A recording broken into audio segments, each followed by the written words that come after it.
Hasta 1930 no existían los gobiernos de facto en la Argentina. Ese año las Fuerzas Armadas derrocaron al presidente Irigoyen y tomaron el poder por la fuerza. La Corte Suprema de Justicia de la Nación reconoció su régimen y le inventó un nombre. Lo llamó Gobierno de Facto. Desde entonces hubo en total 6 golpes de Estado y 13 presidentes de facto. Los militares nunca actuaron solos.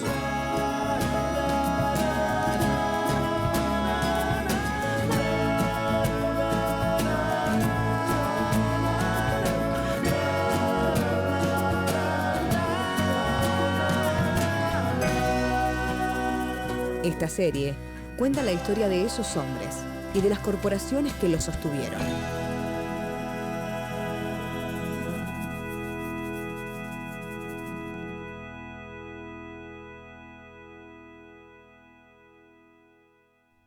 Isidoro, es un placer tenerlo acá. Muchas gracias por haber venido. Nosotros estamos haciendo este trabajo entendiendo la importancia de hablar sobre aquellos momentos en los que la democracia fue vulnerada, fue quebrada, así como las instituciones. Entonces le quiero preguntar cómo ve, en relación a todos los golpes de Estado que ha habido, a las presidencias de facto que poblaron el siglo XX argentino, cómo ve la democracia actual que está cumpliendo 30 años. Obviamente no hay nada mejor que vivir en democracia, es decir, después de pasar por las experiencias de lo ocurrido en la Argentina, obviamente no cabe otra reflexión que... Ahora, la democracia que tenemos es una democracia imperfecta.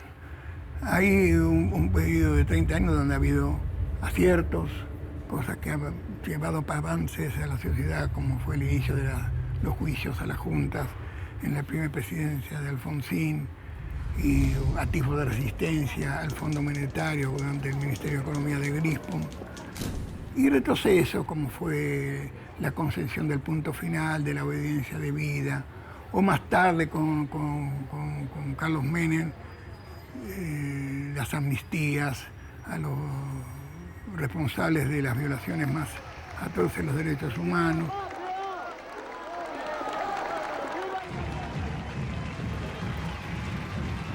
El doctor Raúl Ricardo Alfonsín.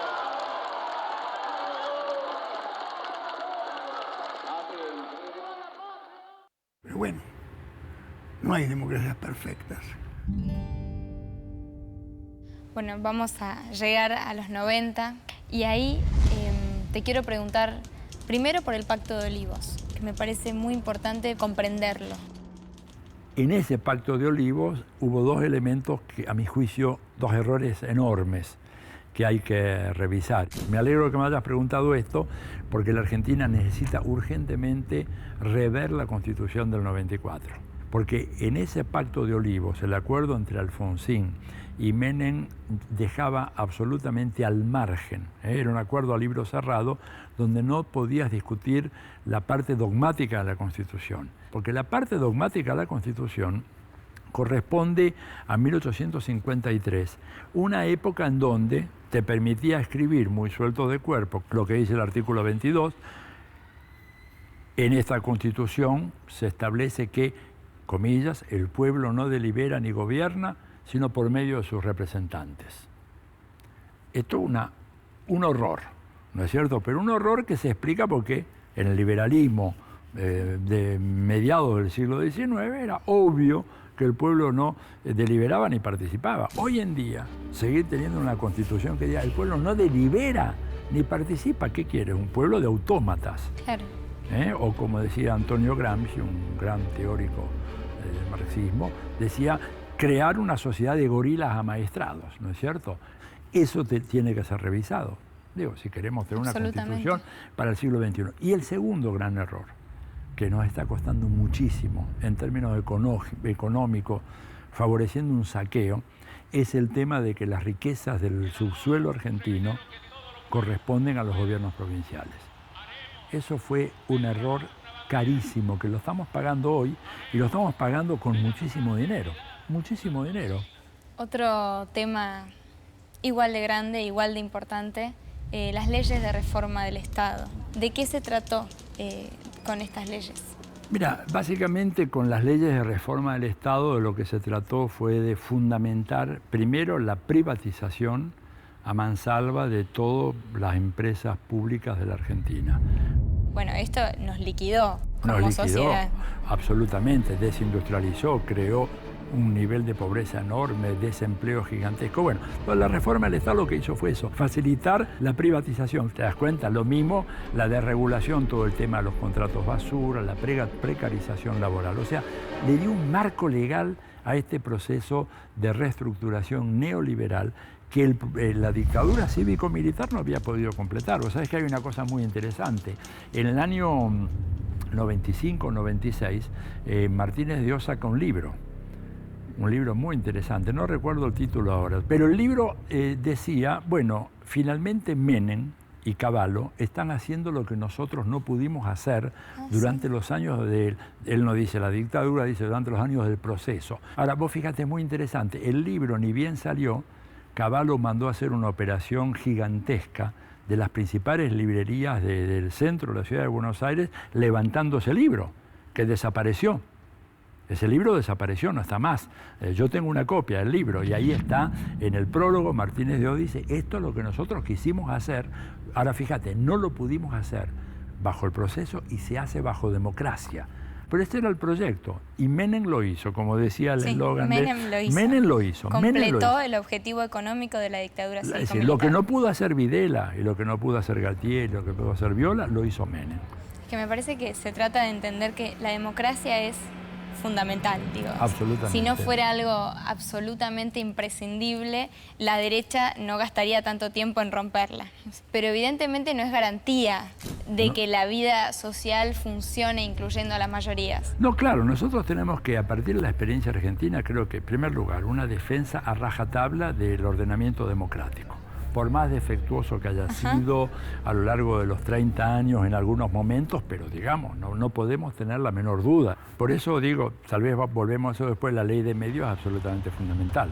Digamos, porque si no garantizás el flujo de información y que la gente pueda escuchar diferentes opiniones sobre los temas que hacen al interés público, no tenés democracia que funcione. Ahora, ¿por qué? Bueno, porque ahí entra a jugar un señor que no le gusta que lo llamen por su nombre, esto es una metáfora de Bertolt Brecht, y ese señor se llama capitalismo. Digo, la lógica del capitalismo es una lógica que tiende a la creación de desigualdad.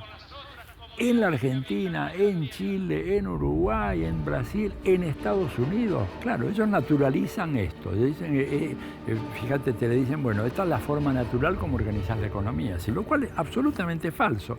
Pero el Che Guevara dijo una vez algo muy interesante. Digo, el capitalismo viene trabajando sobre nuestras cabezas desde hace 500 años. El principal enemigo son los medios de comunicación.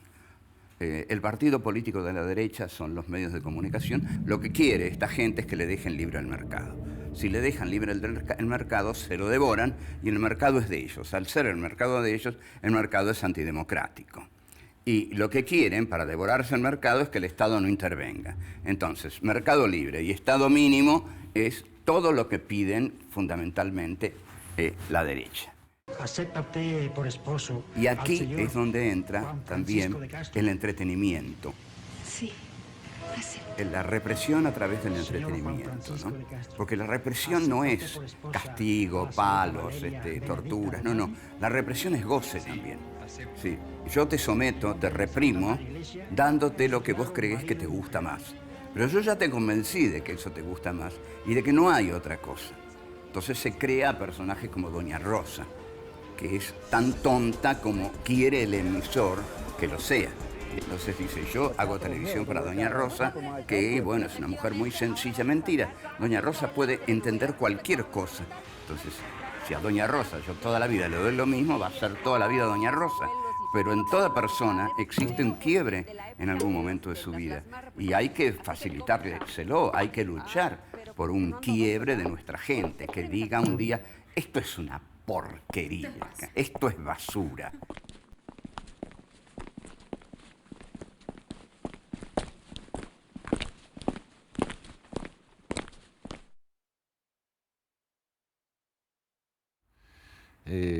Somos un país pluriétnico, somos un país pluricultural.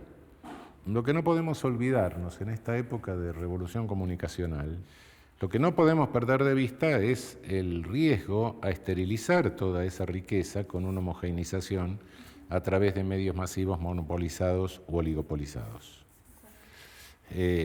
Cuidado que la comunicación masiva condiciona. Es cierto, no condiciona todo. Bueno, uno siempre tiene, incluso en las más terribles de la dictadura, uno tiene siempre la posibilidad de hacer algo. Sí, pero, de resistir o de que la recepción claro, de mínima se activa. Algo puede Algo hacer, hay. pero de cualquier manera condiciona y determina mucho. Nos condiciona gustos, nos condiciona modas, nos condiciona vínculos afectivos, nos condiciona sexualidad, nos condiciona creencias, aparte de crear realidad, porque la realidad yo no la veo, no sé qué es la realidad, así en términos, no voy a ponerme a discutir 5.000 años de filosofía, pero de cualquier manera, si tomo el dato de lo que está sucediendo, yo no sé lo que pasa en Siria, sé lo que está pasando porque me cortan un pedazo de película y me lo muestran. Y como veo una imagen, creo que estoy viendo la realidad, ¿no? Lo que estoy viendo es un pedazo de película de cine continuado, no me muestran cómo empieza, no me muestran cómo termina. Y ese corte, bueno, necesariamente no puede ser de otra manera. Es un corte que siempre tiene algo de arbitrariedad, o puede tener algo de intencionalidad o no, pero no importa. Algo de arbitrariedad en el corte hay. Lo que pasa es que fundamentalmente la televisión, al darme la imagen, me hace creer que tengo el contacto directo con la realidad. Es verosímil. Me crea la realidad. Entonces, cuidado, que ahí necesito tener un pluralismo muy cuidado, porque tenemos distintas creaciones de realidad. Es decir, a través de esa construcción de realidad nos vamos reafirmando. Primero vemos eso, después lo tomamos como realidad, pero después vamos a la carnicería, a la panadería y hablamos con el vecino, que nos dicen, vio tal cosa, y entonces nos vamos reafirmando persona a persona que eso es así. Es como el cuento de García Márquez, ¿lo conoce? Sí, claro. Algo terrible va a pasar en este pueblo que empieza como un rumor y finalmente crece tanto y se asienta de tal forma que pasa algo terrible en el pueblo. Claro. Hay una regla sociológica que es el teorema de Thomas. Poco importa que algo sea cierto o no. Lo que importa es que se lo dé por cierto y producirá efectos reales. Y sí, es evidente. Si digo que va a quebrar el banco y todos van corriendo al banco a sacar el dinero de su cuenta, quiebra el banco. Quiebra. Sí, quiebra, en serio. Por más de que no estuviera por quebrar. Que no estuviera por quebrarse. ¿No? Ahora, ¿cómo va a terminar esta historia? No sé. En general, te digo, la historia ha terminado mal para los buenos, siempre. En general, los poderosos, al final de la historia, tienen estatuas y héroes. Y los que luchan desde abajo tienen mártires y tumbas. Pero no siempre es necesariamente así. Para cualquier nueva generación, el mundo empieza otra vez.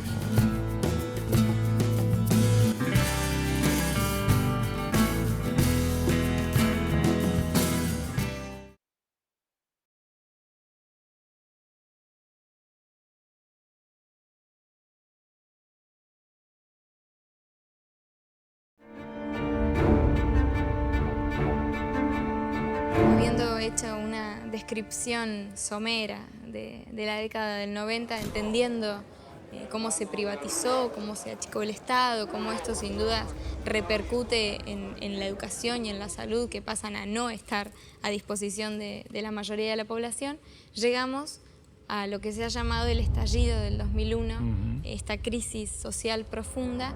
Así que te quiero pedir como un pantallazo o una mirada de ese momento. Sí, esto fue la crónica de una muerte anunciada. Uno podría decir que era evidente que la convertibilidad no se iba a sostener, que no iba a tener un aterrizaje suave, sino un aterrizaje catastrófico. Estaba escrito. El gobierno de la Alianza y Cavallo y la convertibilidad significaron una estafa gigantesca a la población. Condenar a más de 6 millones de personas a la desocupación, condenar a más de la mitad de la población a caer por debajo de la línea de la pobreza, sufrir los horrores de una hiperinflación que acabó con sus ahorros, que no les permitía prácticamente comer. Y por lo tanto la respuesta fue que la clase política desapareció de escena. La gente ahora tal vez se olvida, pero en aquella época la dirigencia política de todos los partidos, y ahí la consigna aquella que se vayan todos, durante 3 meses no había un solo político en la calle.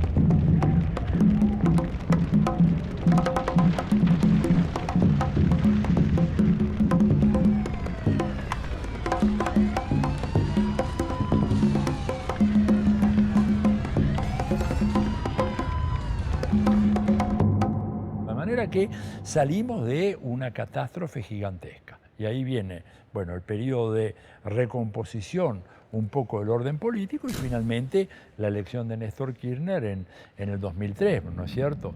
Y todo eso da lugar, bueno, a un nuevo proceso de repolitización muy importante, que es gradual, ¿no es cierto? No empieza con la misma fuerza en mayo del 2003, sino toma unos años, porque tenías que vencer resistencias muy fuertes en contra de la repolitización.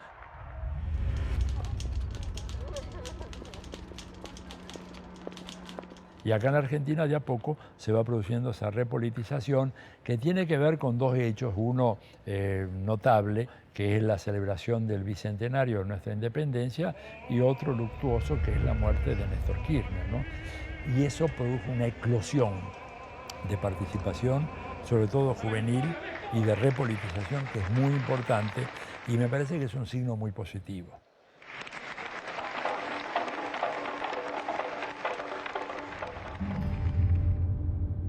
En realidad podríamos decir que en la Argentina la historia se ha dividido entre gobiernos favorables al desarrollo de la industria y gobiernos favorables al desarrollo del agro. Los gobiernos favorables al desarrollo del agro son de derecha, los favorables al desarrollo de la industria aquí han sido populistas, nacional populistas, ¿no? Y Cristina, la presidenta, añadió democrático, con muy buen criterio, me parece. Porque la democracia es un valor de nuestro tiempo. Y lo que está pidiendo el populismo es intervención estatal en todos los terrenos y con el Estado regular el mercado e impedir que los monopolios se lo devoren, con lo cual se llega a una democratización del mercado. Luego de la gran crisis viene para mí el momento más interesante de estos 30 años de democracia, porque con Néstor Kirchner se logra la recuperación de que el poder político es el que dirige la sociedad frente a las corporaciones militares o las corporaciones económicas o las corporaciones de todo tipo. Esta es una novedad de la democracia argentina. Un hecho, digamos, que no había tenido otro momento. La política de memoria, verdad y justicia son de una importancia notable. Todavía es mucho lo que hay por avanzar. Todavía hay algunos lugares en el país donde se piensa que la dictadura no pasó por ese pueblo, ¿no? Nosotros tuvimos un ejemplo muy interesante. La primera actividad que hicimos en el Centro Cultural de la Memoria Haroldo Conti fue un concurso de un premio para ensayos, donde ganó un trabajo que hablaba de una abuela que había recuperado un niño y había vuelto a su pueblo, la ciudad de Victoria, en Entre Ríos. Y a partir de la repercusión que tuvo este caso, empezaron a salir otros casos. Y entonces se terminó con el mito de que la dictadura allí no había existido, porque allí también había habido presos, desaparecidos, torturados, diarios cerrados, gente que tuvo que irse de la provincia. Entonces, esa historia de cada una de las ciudades y de los pequeños pueblos de la Argentina durante la dictadura militar todavía está por construirse, pero me parece que estamos avanzando mucho en ese sentido. La historia que se nos ha enseñado, y la historia, en mi generación, la historia que se enseñaba era horripilante.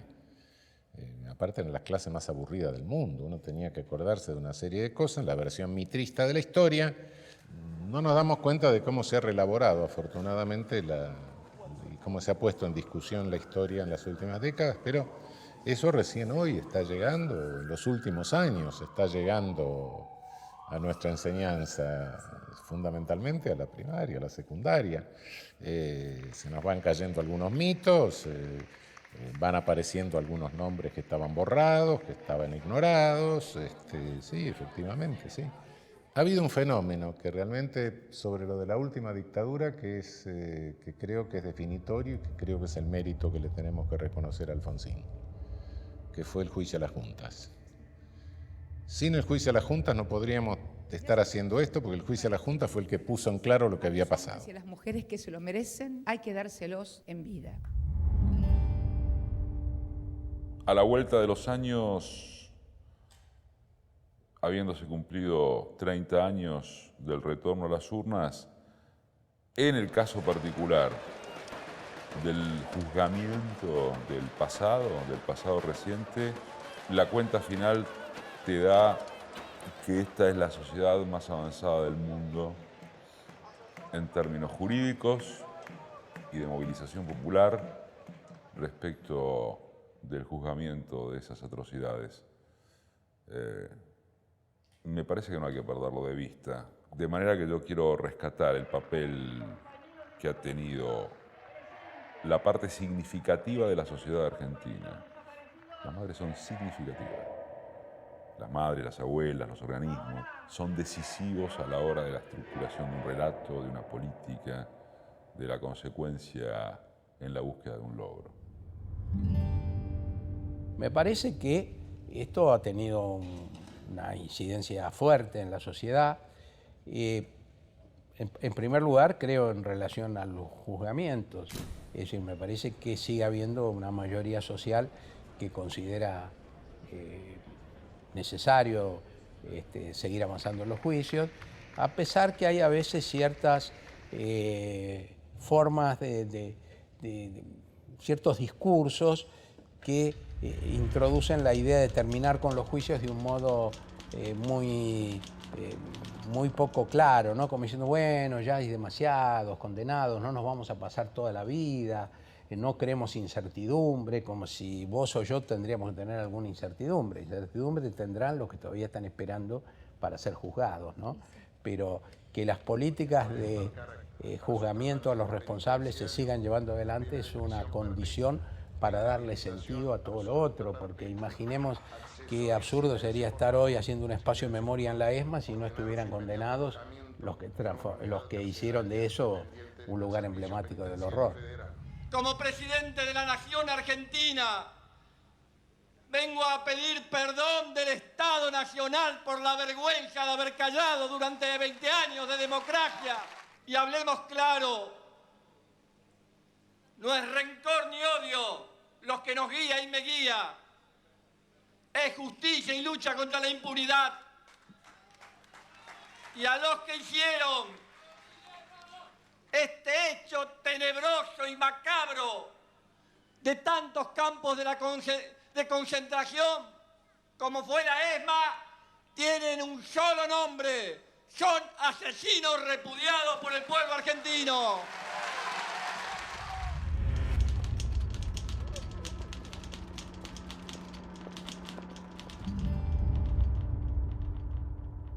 Bueno, en este marco yo te quiero preguntar cómo ves estos últimos 10 años enmarcados sobre todo en un proceso a nivel latinoamericano y no solo argentino.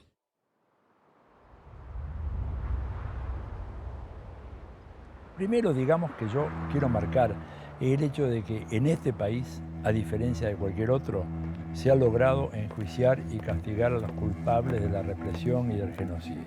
Y esto es un logro extraordinario que yo quisiera que no pasara desapercibido, porque vuelvo a repetir, no son sino poquísimas las democracias en donde esto se logró. Yo digo que coloca a la democracia argentina desde este punto de vista a la vanguardia mundial.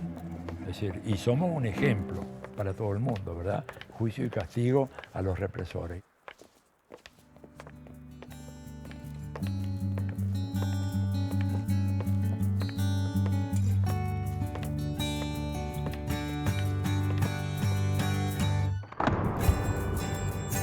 Lo segundo, que también me parece muy importante, es el hecho de que en la Argentina se logró la subordinación del poder militar al poder civil, lo cual es un dato muy importante. Una democracia no puede llamarse así si vos no tenés la completa subordinación de las Fuerzas Armadas al poder civil. La Argentina lo logró. Mira, a mí lo que me pasa ahora, para más o menos, estás esperando que te pregunten, yo espero que me pregunten cómo me llamo, esto cuando vas a hacer un trámite, que es para decir Victoria. Victoria, y devolverte tu vida, esto, devolverte la posibilidad de llenar todo eso que estaba vacío antes y de empezar a encontrarte a vos mismo, saber quién sos vos. Entonces, digo, fue muy importante todo eso, aparte de la asignación universal, la reestatización de las FJP, que me parece una medida muy de fondo, la renegociación de la deuda, pero hay que entender esto un poco en el marco latinoamericano. Marco latinoamericano, ¿qué te dice? Te dice que Estados Unidos vuelve a la ofensiva después de la derrota del ALCA. La derrota del ALCA en noviembre del 2005.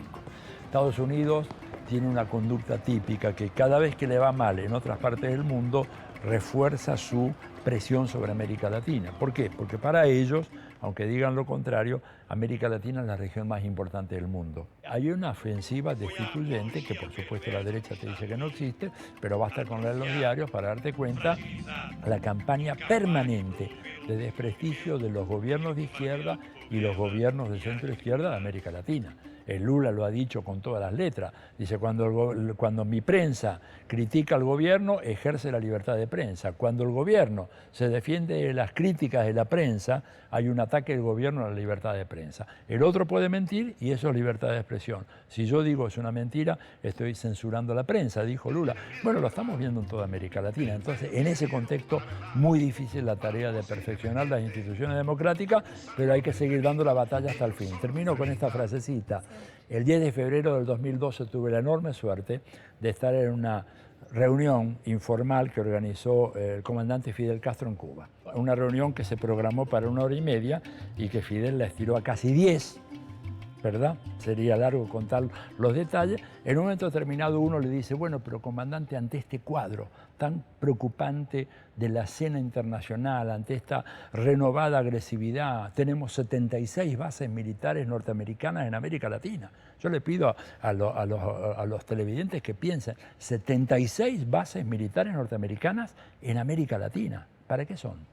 Digo, no son para mirar los pajaritos, son para apoderarse de los recursos que tiene esta región. Bueno, le dicen, bueno, comandante, ¿qué podemos hacer? Y entonces este señor, ya muy mayor, por eso me emocionó mucho, en ese momento había cumplido ya 86 años, y dice, miren, aunque nos dijeran que al planeta Tierra le quedan 10 años de vida, nuestro deber sería igual luchar y luchar hasta el fin. Es decisivo.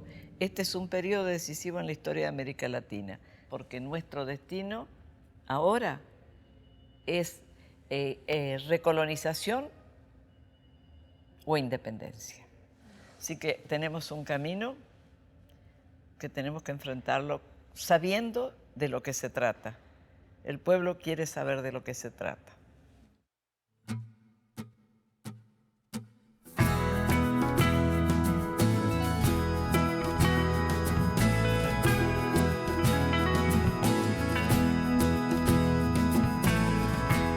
No queda mucho que decir, más queda mucho por hacer en esta casa nuestra.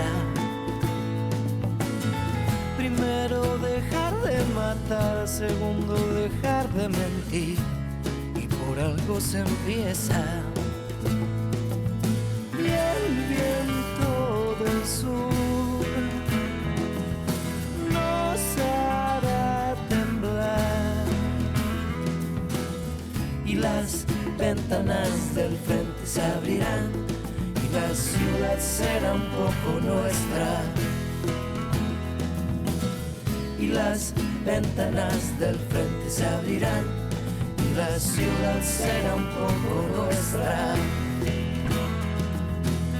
El cielo nos verá baldear, el patio y las plantas regar en esta casa nuestra. No olvidar dejar de matar, no olvidar dejar de mentir, te lo digo de vuelta. Y el viento del sur al atardecer.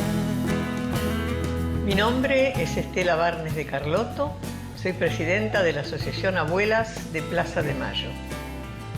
Nacimos como consecuencia de una dictadura cívico-militar, la última dictadura, que robó nuestros nietitos, por eso somos abuelas.